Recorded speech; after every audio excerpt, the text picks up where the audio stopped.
Drug smuggling in the 80s in this area was, as someone once told me before I came down, if you threw up a big enough net, by accident you would catch somebody. That's how ridiculous it was.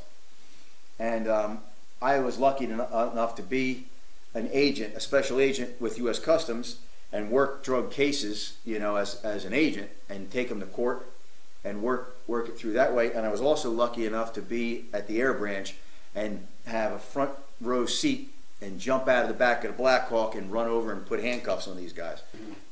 It was the greatest job in the world too, chasing the drug smugglers with the airplanes. Nobody knew we were around until we intercepted them and arrested them. Okay, see that?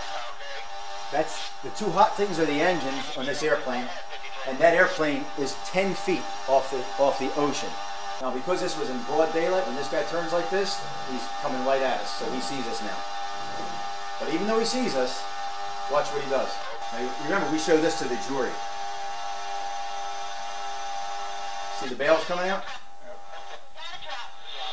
He's dropping right around the boat.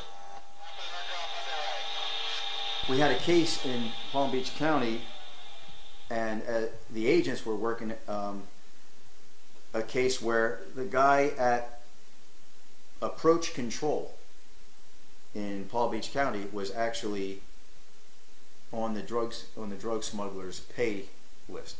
So anytime they were being followed in, he would give them, you know, coded information that basically said you got heat on your tail, which is answered a few questions when we were chasing that airplane, that push-pull Skymaster, Cessna Skymaster, and all of a sudden he was set up to land. He was on approach to Palm Beach, and the next thing you know, he just kept flying west, got to the Everglades, dumped the load, and then tried to come back in.